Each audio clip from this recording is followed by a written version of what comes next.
So for me, the term wildfire, especially in the European context, is kind of a misnomer. I think of it as a fire in wild lands, forests or mountainsides where only adventurers were going to go anyway. And in many parts of the world, that's pretty much how that term is used. But in Europe, there's not so much wild land. There's not much distance between nature and major population centers. That's why these wildfires near Bordeaux or around Madrid have been so scary. They threaten major cities, and they're out of control. So when these wildfires happen, European countries band together. They send planes, helicopters, emergency vehicles. It's becoming kind of a routine. For example, around 240 firefighters from Portugal and Poland have been dispatched to help France and Spain.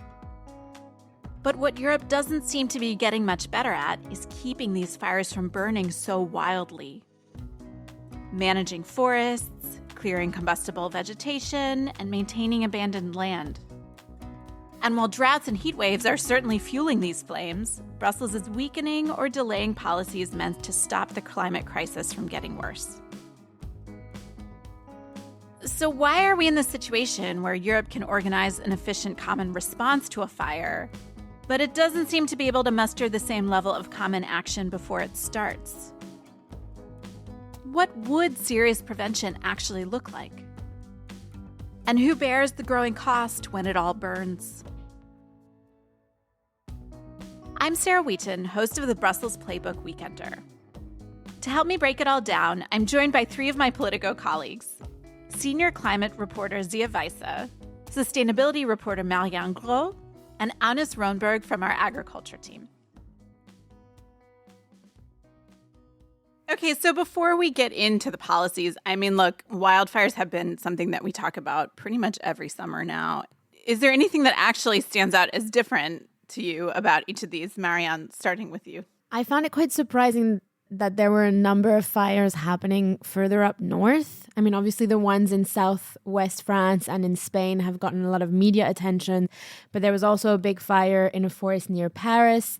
There was one in Brittany, which is where I'm from. Like the amount of times it's happening closer and closer to regions that are kind of considered as cooler is a bit surprising, I think. Zia. I think in this case, just the scale of the fires is pretty notable. In Spain, I think some fires merged into this mega fire near Madrid.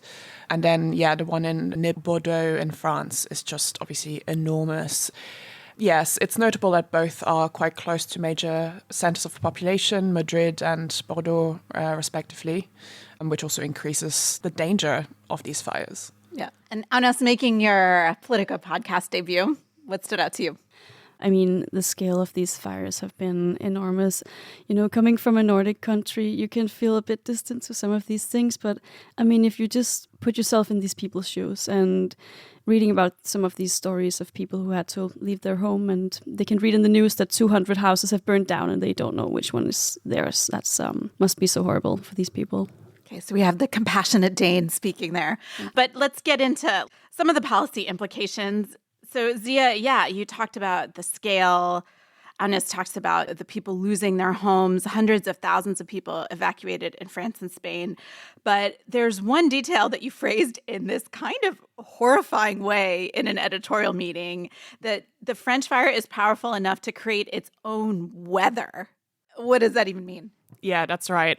So this is a phenomenon that's very rarely seen in Europe. It's, let me see if I can get it right, pyrocumulonimbus is what it is known in scientific terms. It's basically a firestorm. So the fire gets so large and so intense that it creates its own storm clouds.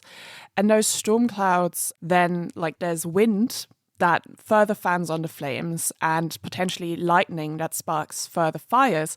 So it really makes these fires more unpredictable, which is really a huge challenge for firefighters to contain them. And that's what we saw in Bordeaux. That's normally something you see more often in places like Australia or Canada. So it's really a sign of how intense and large that fire got. Yeah, and just how the nature of these fires is changing in Europe. And kind of on that note, climate change is certainly an obvious explanation. But as we said, this is kind of a yearly ritual now that we're writing about the wildfires. And last year, when you were writing about this, you said governments can't simply use that as an excuse. So how much of the devastation is caused by this hotter weather, this changing nature of the fires? And how much, by the way, Europe manages or fails to manage the land? Yeah, so climate change doesn't spark fires, right? But what it does is it creates the conditions for fires to spread with greater ease. So climate change is making Europe drier, it's causing more droughts, it's causing more heat waves. So that dries out the vegetation. And that makes it really easy for fire to spread quickly and fast. But, it doesn't actually spark it. That's often human caused, which doesn't mean arson, which is a conclusion that many people jump to, but it's often an accident. It might be farm machinery striking on a stone and creating a spark, So preventing ignition is actually very, very difficult because it often is just an accident. Sometimes it's carelessness, people flicking a cigarette out a car window or something. So what you can really manage and prevent is what's known as fuel load. So the fuel these fires feast on, the dry vegetation that's left all around.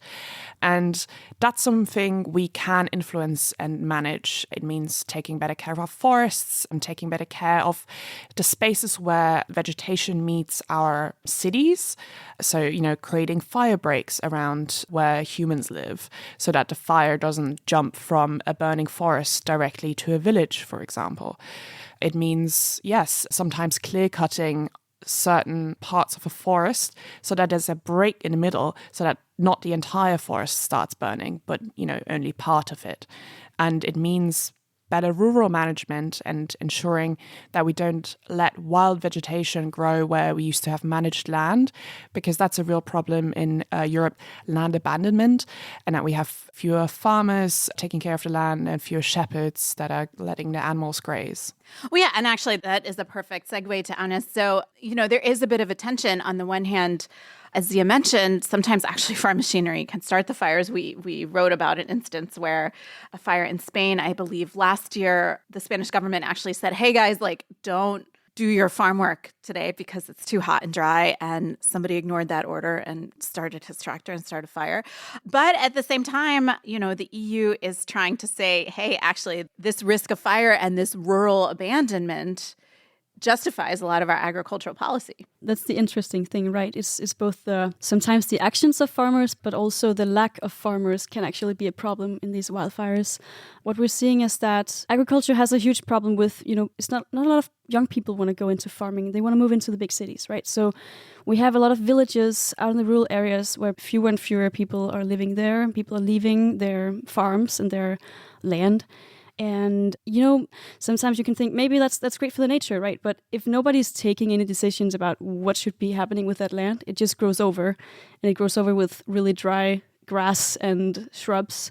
Yeah, so the EU politicians and the Commission, they're looking towards some of these farm policies as a solution to the wildfires. For example, the Agriculture Commissioner, Christoph Hansen, he wrote on X that the EU farm subsidies can help with this and already is doing it with forest restoration and reducing the flammable grasslands. Yeah, and about reducing flammable grasslands. So one of the ways to do that is to plant crops.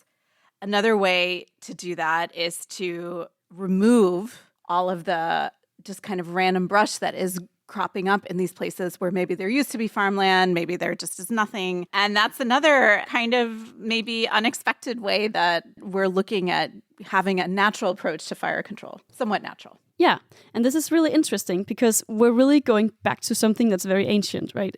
Which is to put out goats, sheep, cows on these lands. Wait, goats? Yes. We don't need fancier planes to pour water on things. And I think we need the planes, but one of the arguments I'm hearing, especially actually from the farm lobbyists and from experts, are saying that it's really expensive to deploy all these planes all the time. And we don't have enough planes. And a cheaper option would be to prevent these fires from actually happening. And that solution is just very low tech, actually. It's something that's been around for thousands of years, but we're kind of going away from, which is shepherds. what we're seeing, like completely seriously, is that in Spain, multiple different regions, they're actually paying shepherds to go around with goats and cows to eat the shrubbery and give them money for this service, not only to produce milk or meat, but to actually help with preventing these fires in risky areas. Okay, so it's a low-tech solution, but it's for some reason it kind of hasn't fully taken off. Right, so I don't have the numbers of where this is happening and where it's not, but it's definitely something that depends really on the local governments. Are they putting money into this? Are they prioritizing this solution? And some experts have pointed to this as like, we're actually seeing that it's reducing the risk of fires in some areas. But it does cost some money, and that's the drawback. Yeah, so ultimately, it does need subsidies from governments, from potentially EU agriculture budget. But there's also this other paradox, like Europeans are eating less meat. Some parts of the Commission have been sort of gently encouraging people to go vegetarian, but these landscapes do need more grazing animals. And then when those animals are done eating, then we eat them. And animals are also a major source of climate pollution. So can you kind of walk us through this contradiction here?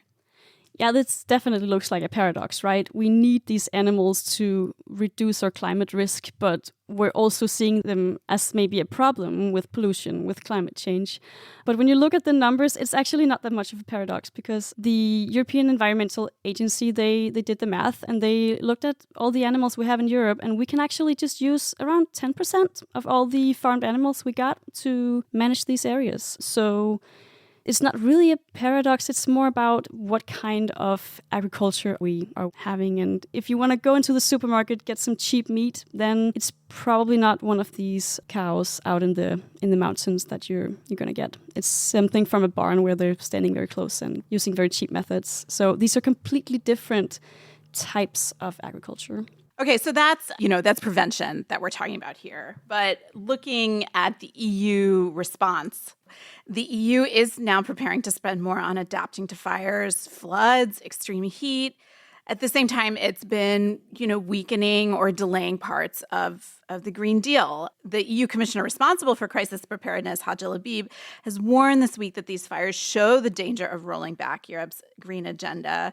But at the same time, the competitiveness agenda is increasingly urgent as we're seeing, this growing threat from China. So, Zia, how is this debate playing out? And a question that we constantly ask on this podcast is like, can we have our green cake and our competitiveness cake at the same time? Yeah, good question. I mean, competitiveness can't put out a fire. I wouldn't say there is a debate right now, perhaps because everyone's on holiday already, but it is a contradiction, right? We're going to get hate mail about that one. It is a contradiction because, yes, climate impacts, climate disasters are intensifying, and the European Union has, over the last 2 years, rolled back some of its more ambitious climate policies, like think its combustion engine phase out. And more recently, it's weakened its carbon market rules. So, I mean, I see a contradiction there. I think the average European citizen probably sees a contradiction there. But as you say, there are competing priorities. Like, we want Europe's economy to be competitive and our welfare to grow and for Europe to be prosperous. In some ways, you can do these things at the same time. Some measures like switching to cleaner, homegrown electricity sources has both climate benefit and a competitiveness benefit, right? It reduces our exposure to volatile fossil fuel imports and it reduces our emissions. But not everything is quite as clean cut there. Well, Marianne, I mean, you have been reporting on something that kind of adds some pretty sharp financial data to this question. We can see homes, cars, farms, shops, and forests going up in flames. But there are also, especially as these fires get closer to like really populated areas, businesses that are forced to close, people unable to work, it affects tourism. And then, of course, there's a huge rebuilding operation afterwards. So we're looking at billions of euros in damages, right? Yeah, absolutely. I mean, right now, the cost of rebuilding after the fires that are currently ongoing in Spain and France are still up in the air. The insurance companies that we've spoken to have said it's too early to really assess the damage. Gotta wait until things stop burning down to know how Precisely. much, But we do know, for example, the French government has already said that about 240 homes have been burnt in the southwest region.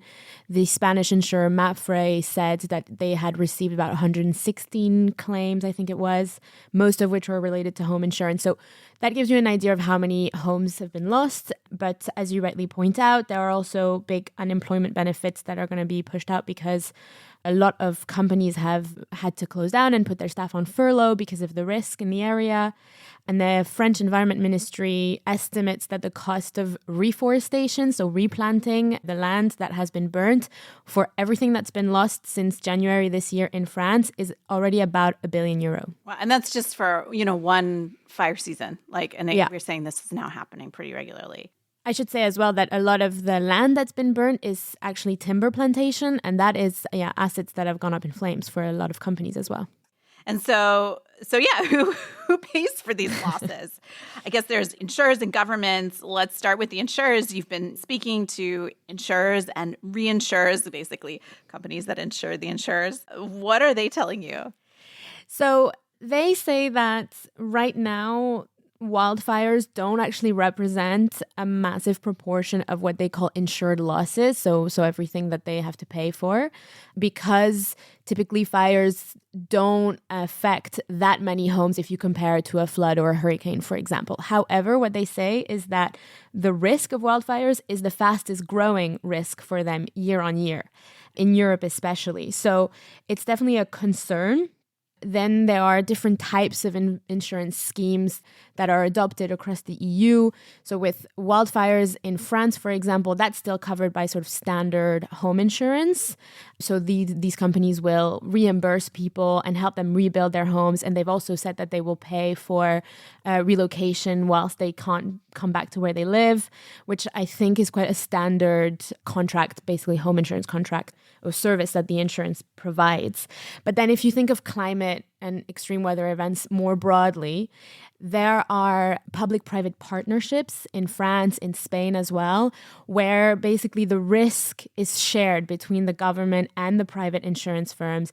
And the idea is to kind of spread it out and make it easier to manage in order to prevent insurance companies from basically hiking up the price as these extreme weather events become more frequent and make it completely unaffordable for people. Yeah, I was going to say, looking at flood-prone areas, for example, we often see that eventually the cost of insurance just becomes so high that you can't actually afford to have a home there. Yeah, and I mean, if you look at Europe compared to other regions of the world, I think it's not the same picture. For example, there are insurance firms in the US that won't even go anywhere near Southern California anymore. And if they do, the cost of insurance to your house is absurd. We're not seeing those kind of levels in Europe just yet. Some insurance firms have told us and experts have told us that they are starting to see a little bit of either backtracking from certain high-risk zones or just premiums going up. So, reticence to cover people as easily as before. But we're not yet seeing insurance firms basically just saying we won't touch Andalusia anymore. And that's usually because there are government policies in place to prevent that from happening. And this is where the kind of cost sharing mechanisms come into place. But obviously that also means the public budget just takes a bigger hit. Yeah, I mean, and you had this interesting statistic in your story that around 3/4 of natural disaster losses in Europe aren't insured. So, I mean, yeah, we can have these public-private partnerships, but ultimately it seems it's just on the government if it's not insured by... Yeah, absolutely. If you have lots of people that aren't insured privately and then a flood happens, a hurricane happens, a wildfire happens, the government has to step in and help clean it up. And so at the EU level, the European Central Bank and also the insurance regulator have sort of raised awareness of this growing risk, and they have suggested that public-private mechanisms should become the norm. We could even have one at EU level, they say. There also could be more climate disaster funds available to help governments pay for this when it happens, like sharing between EU governments, if it's at the EU level, obviously. And yeah, promoting the examples that we have of public-private partnerships to make them more standard across the EU, because right now I think there's still an anomaly. Okay, so just stepping back, looking at your own policy areas, what's the one thing that you'll be watching for as a sign that Europe is becoming better at living with and or preventing fires like these? Agnes, I made you go last time, so this time I'll let you go first. now I've been covering this prevention angle, right? I really think that one thing I would be looking for is, are we going to go from just reacting to these fires to actually do something about preventing them? There was an expert panel with like wildfire experts from all around Europe, and they all said in this report that came out last year, they said, Europe, they're just reacting. Every time there's a new wildfire, they're saying, oh no, we're going to send some planes. Where are the planes? Where are the firefighters? Do we have enough soldiers to send out emergency and help here? Yeah, so I would be looking for, are we going to get some real preventative policies here? Zia. I think the way to determine if we're doing better at preventing these fires is if we're going to see more manageable fires. Because, as I said, it's quite difficult to prevent ignition of fires. But what we can really do is, as Agnes said, is prevention work to make sure these fires are more manageable when they happen. So that when a fire does break out, that firefighters can get it under control and it doesn't get as large and unmanageable as the fires we've seen in France and Spain this week. And that can be done in, managing the forest better and managing the vegetation that's around through things like ensuring animals graze and take away the dry vegetation, to have fire breaks around human habitation to make sure that the danger to human life and property as well, and therefore also then the insurance burden, is less sexy work than buying planes to extinguish fires. But if we don't do any prevention, that's what I hear from experts over and over again, no amount of planes can help us fight fires that grow uncontrollably large. Just briefly, is this a job for Brussels or national capitals? Probably both, because, the EU can probably help. Tools like its agricultural policy, the way it governs nature reserves and protected areas like that can be adjusted in ways that might be better equipped to prevent fires. And Agnes has been talking about CAP and subsidies and supporting shepherds. I think that's certainly an EU role. But ultimately implementing fire prevention work is national and regional work. Marianne. I would like to see the European Union address the sort of underlying cause of increasing wildfire risks, which are highly linked to biodiversity loss and nature degradation. A lot of environmental experts say that, healthy forests don't burn as much. They retain the moisture in the soil. And what we're seeing burning are more monoculture, so forests where there's only one type of tree or two types of trees. So the EU needs to address that. It knows this, but there are tensions around nature and biodiversity laws, which relate back to what you were saying about this Green Deal versus competitiveness issue. Nature and biodiversity laws are usually the first ones to kind of be pushed to the side because people don't like them, because they're burdensome, because they say they have not been well thought out. So when we were talking about forestry management as well, about needing to take care of our forests better in order to reduce the risk of fire or prevent fire from spreading as much, again, you have this debate that comes back every year, every summer, between environmentalists and the forest landowners around what the best practices are. And some argue that cutting down too much of the shrub hurts biodiversity and that forests don't need human intervention. They've survived long before us. So there's this tension about the best way to go.